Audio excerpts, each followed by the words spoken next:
Okay, so Rap, ganito. Kung halimbawa, mapapark ka sa mga SM, yung gano'n. Yan. Yung mga yan, sa SM, guhit yan, di ba?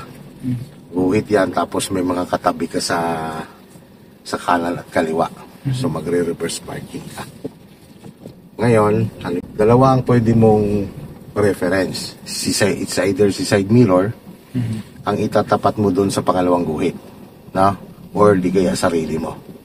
Halimbawa, kung medyo napadikit ka ng or medyo na malayo ka sa paparadahan mo, na umawang ka na, palagay na lang natin mga kalahating di pa. Sarili mo ang itatapat mo. Pero pagka medyo malapit ka, in the same time, kumaluwag naman yung sa kaliwa mo, ay side mirror. O di kaya Rap, di ba may nakaparadang ganyan sa tabi mo? Di ba ito ilaw niya? Opo. Tatapatan mo lang yun ng side mirror, yung ilaw niya, yung headlight niya sa kaliwa. No? Palagay na lang natin yan, ilaw ng katabi mo. Tatapatan mo yan ng side mirror, kahit lumagpas siya ng konti, ganyan. Kahit lumagpas ng konti, o di kaya sarili mo ang tapat, ha? So ngayon, diyan ka ngayon gagamit ng signal light. Signal light mo lang gagamitin mo. Siyempre, sa actual, i-observe mo muna ang paligid, kung may parating sa likod mo at sa una, no? Tapos, ang manubela niyan, sagad sa kaliwa. Gagawa ka kasi ng 45 degrees angle. No? So, siyempre, ang tingin ng mata doon at saka sa itong side mirror na to, no? Kasi kailangan, kita mo yung salamin na yan. Sa labas na portion ng salamin, dapat makikita mo yung tinapatan mo na headlight, dapat makita mo doon sa side mirror na yan. Dito Dito sa portion na to ng side mirror mo, dito mo dapat nakikita sa palabas na side na. okay. Yan. So, ano ba, yan, tatansyahin mo yung doon, sulyap doon, and then sulyap dito. Yan. Pag nakita mo na yan, nakita mo na yung, kita mo na yung poste, di ba? Tapos mayroon siyang spacing ng mga isang dangkal. Tama? Kasi, may mga pagkakataon niyan, Rap, na kaya mong i-atras ng isahan. Isang atrasan lang. Kasi kung halimbawa ang iyong taillight naman sa likod ay tumapat dun sa guhit ng parking na paparadahan mo, baka sakaling makuha mo yan ng isang atrasan. So kita mo ang space niya ganyan, no? Ang space nung simula gilid ng sasakyan mo at saka nung poste, mga ganyan pa. So pwede mo pang forward ng konti yan, ganyan. Yan. Tapos tingnan mo, ang nakikita mo lang, yun lang side sa kanan. Itong kaliwa, hindi mo nakikita. Pag ganyan ang sitwasyon. So ngayon, ang gawin mo naman, dahil paatras ka, lagay mo ngayon si hazard. Reverse. Tapos, di ba nakasagad ka sa kaliwa, i-normal mo muna manubela mo, 1 and 2. Habang gumagalaw kang ganyan, ipapaling mo ang manubela mo papuntang kanan. Hanggang ba isagad mo yan? Alam ba, pag galaw mo, hindi mo pa rin nakikita itong kaliwa, isagad mo na si manubela. Antay, dito ka naman mas more on mag-focus. Yan, nakita mo siyang ganon. Yun, pumasok.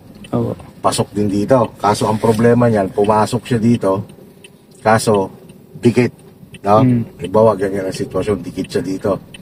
Yan, para hindi ka mahirapan, lalo na beginner, alam mong tatama ka dito, gawin mo naman, din nakasagad ka sa kanan. Forward ka naman, nakabig ka naman papuntang kaliwa. Sagad mo naman para bumuka tong kaliwa mo. Yan, pag nakita mo yan, katulad yan, nakita mo ng pantay na, parehas na ang spacing mo sa gilid, lagay mo sa reverse, normal ang manubela. Sa atras ka lang ng diretso, tingin pa rin, left and right. Yan.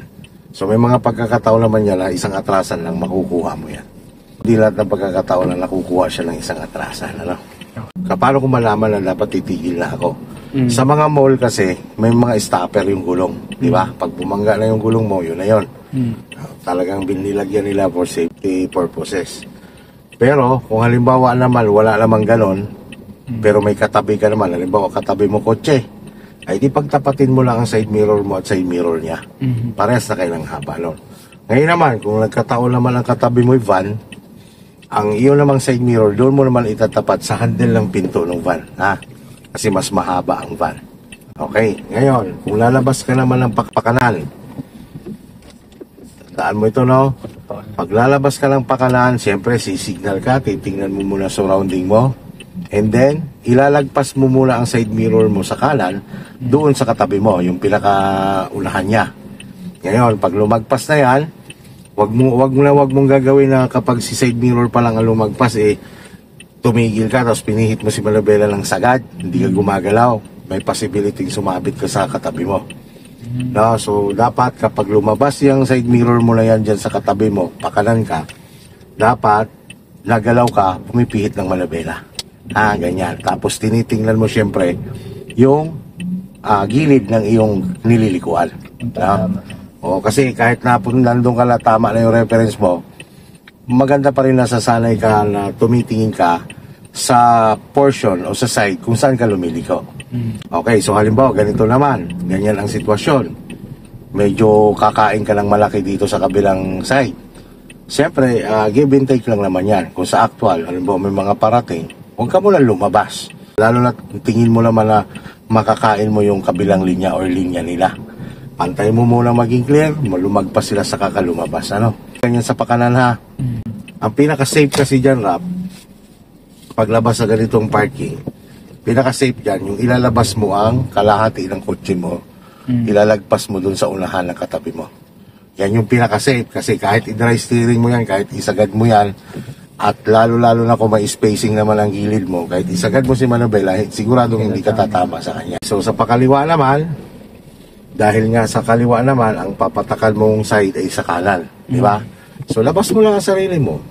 Ilagpas mo lang yung kalahati ng kotse mo, di kay sarili mo. Sabay galaw, pihit ng manubela. Na? Yan. Tandaan mo ha, pagka ang sasakyan mo ay dadalhin mo pa kaliwa, ang kabig ng manubela ay kaliwa. Kapag halimbawa papaling mo pa kanan din ang kabig.